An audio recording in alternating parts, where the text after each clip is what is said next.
এই বিষয়ে আরো জানাতে রাজধানীর মতিঝিল থেকে যুক্ত হচ্ছেন আমাদের বিশেষ প্রতিনিধি সাইদ আরমান।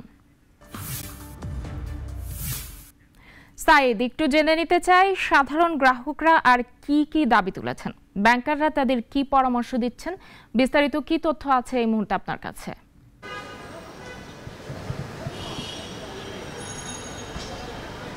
শামীমা, আপনাকে জানাতে চাই ব্যাংকিং খাতে কিন্তু পতন শুরু হয় 2017 সালের পর, যখন চট্টগ্রামের ব্যবসায়ী প্রতিষ্ঠান এস আলম ইসলামী ব্যাংকের নিয়ন্ত্রণ নেয় অনেকটা জোরপূর্বক, এবং একই বছর তারা সোশ্যাল ইসলামী ব্যাংকের নিয়ন্ত্রণ নেয়। এরপর থেকে কিন্তু ব্যাংকিং খাতের প্রতি মানুষের এক ধরনের আস্থার তীর ধরতে শুরু করে, এবং তারপর থেকে কিন্তু আমরা দেখেছি ব্যাংকিং খাতে বিশেষ করে এই গ্রুপের নিয়ন্ত্রণে যে ব্যাংকগুলো রয়েছে, ইসলামী ব্যাংক বাংলাদেশ লিমিটেড, সোশ্যাল ইসলামী bank, first security bank, global ইসলামী ব্যাংক, বাংলাদেশ কমার্স ব্যাংক এবং ইউনিয়ন ব্যাংক, এই ব্যাংকগুলোর প্রতি মানুষের এক ধরনের অনাস্থা তৈরি হতে থাকে, এবং এরপর থেকে কিন্তু প্রচুর ঋণ জালিয়াতি হয়েছে। গ্রুপটি এই সমস্ত ব্যাংক থেকে প্রায় লক্ষাধিক কোটি টাকা বের করে নিয়েছে ঋণের নামে বেনামে ঋণ তৈরি করে তারা এই বিপুল অর্থ নিয়েছে।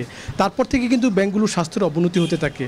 এমন প্রেক্ষাপটে কিন্তু কেন্দ্রীয় ব্যাংক তাদেরকে টাকা ছাপিয়ে সহায়তা দিয়েছে, কিন্তু এখন যেটা নীতিগত সিদ্ধান্ত হয়েছে, কেন্দ্রীয় ব্যাংক এই ব্যাংকগুলোকে আর টাকা ছাপিয়ে দিবে না, যার কারণে আমানতকারী ব্যাংক তো চলে সাধারণত আমানতকারীর টাকায়, ব্যাংকের মালিকদের তো অর্থ আসলে খুব বেশি নেই।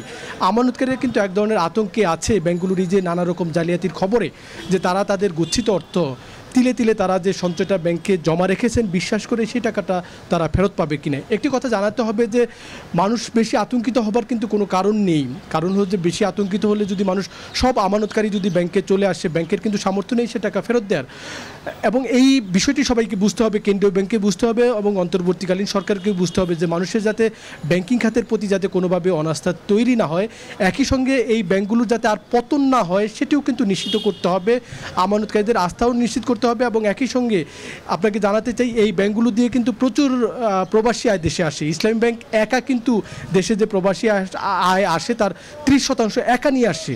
এই বিষয়টিকেও আমাদের বিবেচনা রাখতে হবে। সব মিলে আসলে এই ব্যাংকগুলো যাতে আর পতন না হয় সেটি আমানতকারীরা চাচ্ছেন, এবং একই সঙ্গে যারা অর্থ লোপাট করে নিয়ে গেছেন, এস আলম বলেন এবং তার যারা সহযোগী আছেন তাদের কিন্তু শাস্তি দাবি করছেন। তারা অনেকেই বলছেন যে তাদের সম্পদ বাজেয়াপ্ত করা যায় কিনা এই বিষয়টি বিবেচনা করতে হবে। ব্যাংকাররা তাদের গ্রাহকদেরকে আশ্বস্ত করছেন যে আতঙ্কিত হওয়ার কোনো কারণ নেই। ধন্যবাদ আপনাকে। রাজধানীর মতিঝিল থেকে যুক্ত হয়ে সেখানকার সার্বিক পরিস্থিতি তুলে ধরছিলেন সহকর্মী সাইদ আরমান।